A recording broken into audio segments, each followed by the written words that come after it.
आम्ही महर्षी कर्वे महाविद्यालयाच्या विद्यार्थिनी आणि सावित्रीच्या लेखी घेऊन येत आहोत पथनाट्य पथनाट्य पथनाट्य। आमच्या पथनाट्याचा विषय आहे लेक माझी सुरक्षित आहे का? लेक माझी सुरक्षित आहे का? लेक माझी सुरक्षित आहे का? आमच्या सुनेला मुलगा होणार, मुलगा होणार, घराला वंशाचा दिवा मिळणार, वंशाचा दिवा मिळणार।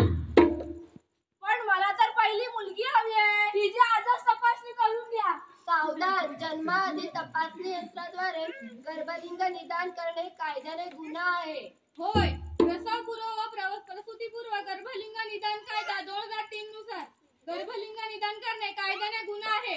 होय होय, कायद्यानुसार या गुन्ह्यासाठी 3 वर्ष कैद आणि 10,000 रुपये दंड भरण्याची शिक्षा आहे। गर्भाचे संतुलन सामान्य आहे की नाही हे पाहण्यासाठीच यंत्राचा वापर झालाच पाहिजे। होय, म्हणूनच मग लिंग निदान चाचणी करण्यासाठी यंत्राचा दुरुपयोग करू नये।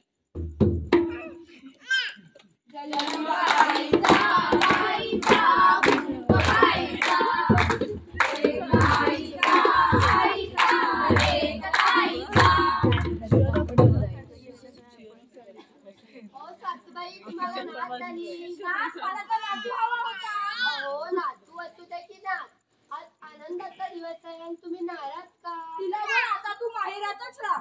मुलगा असेल वंशाचा दिवा, तो तुमच्या वैभवाचा वारसदारी ठरेल। वारसदारी ठरेल।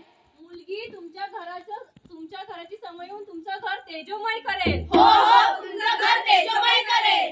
आणि म्हणूनच म्हणतात घरी जन्म आली बेटी ती घराची बेटी। एक जन्माचा होऊ दे आनंद साऱ्या मनी, जशी तुला साधे अंगणी। लेक म्हणून होतात जोडी दोन्ही परिवार। एक जन्माचा ठेवावं सन्मान, लेक सासरी राहून तुमचा आई वडिलांचा अभिमान। जन्म आईचा आईचा खूप आईचा, एक आईचा आईचा एक आईचा। बाबा मला उच्च शिक्षणासाठी परदेशात जायचं आहे। किती खर्च येईल? 20 ते 25 लाख होतील। 20 ते 25 लाख? एवढेच ना, मी करतो काहीतरी, पण तू चांगलं शिक्षण घे।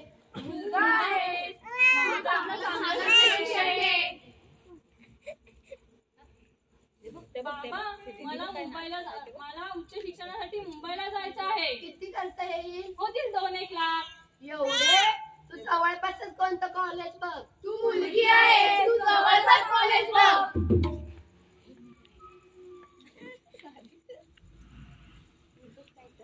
हॅलो बाबा, परदेशात माझ्या सर्व मित्रांकडे बाईक आहे। तुलाही हवी आहे का? हो, मलाही हवी आहे। ठीक आहे, पाठवतो पैसे, तू घेऊन टाक।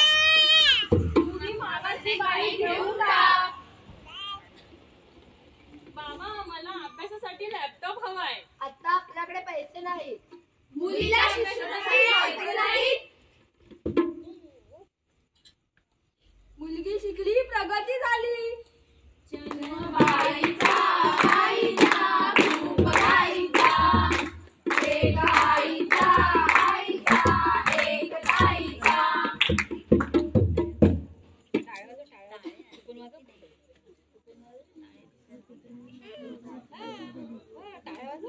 काल झालेल्या अपप्रसंगावर पोलिसांची काय प्रतिक्रिया? तपासणी चालूच आहे। तपास चालूच आहे। काल झालेल्या अपप्रसंगावर नेताजी तुमची काय प्रतिक्रिया? 31 डिसेंबरच्या दिवशी मुलींनी घराबाहेर पडायला नको हवं होतं। मुलींनी घराबाहेर पडायला नको होतं। काल झालेल्या अपप्रसंगावर समाज म्हणून तुमची काय प्रतिक्रिया? मुलींनी छोटे कपडे घातले असावे।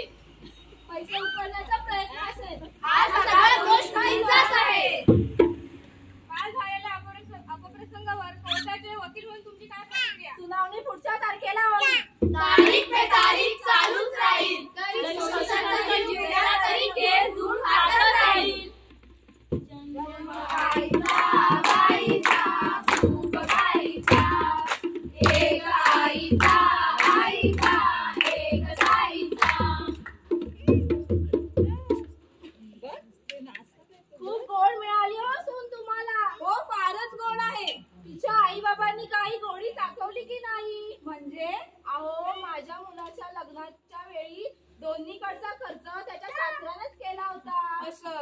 एवढंच नाही तर मुंबईमध्ये एक घर आणि एक गाडी सुद्धा दिली होती. नशिबान आहे बघ तुझा पोरगा. तुम्ही तुमच्या मुलाला एवढं शिकवलं, ऑफिसर बनवलं.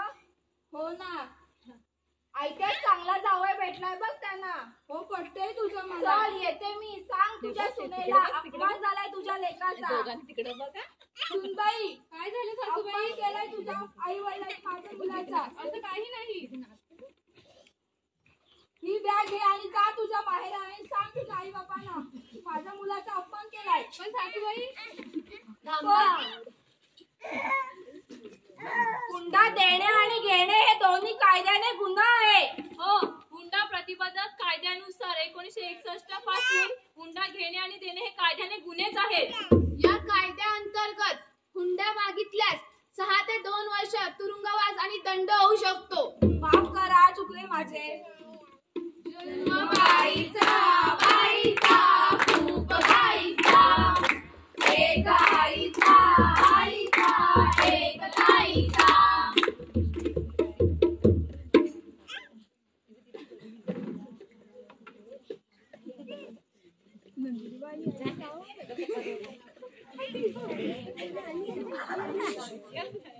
दादा, आम्हाला तुझ्याशी बोलायचं आहे. दादा, बाबा गेल्यापासून आई तुझ्याकडेच आहे. आम्हालाही आईचं मिळालं पाहिजे. हो, आम्हालाही आईचं प्रेम मिळालंच पाहिजे. अरे पण आई माझ्याकडे सुखरूप आणि आनंदी आहे. म्हणजे आईची पेन्शन तू एकटाच खाणार. अरे पण मी आईला तिच्या पेन्शनसाठी नाही सांभाळणार. हो ना, मग आईची वाटणी झालीच पाहिजे.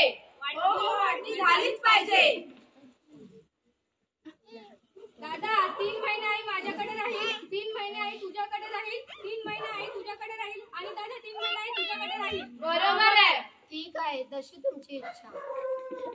सणाबाई कोण? मी आहे. तुमच्या नवऱ्याने ठेवली, तुमच्या नावावर ठेव रक्कम संपल्यामुळे तुमची पेन्शन पुढील महिन्यात बंद होत आहे. दादा, आम्ही काय असतो? आई एवढे वर्ष तुझ्याकडे आहे, सुखरूप आणि आनंदी आहे, तर आईला तुझ्याकडे राहू दे. हो दादा, या वयात हवामान बदलल्याने आईची तब्येत बिघडेल. तुला राहून दे तुझ्याकडेच. आई, आम्ही येतो.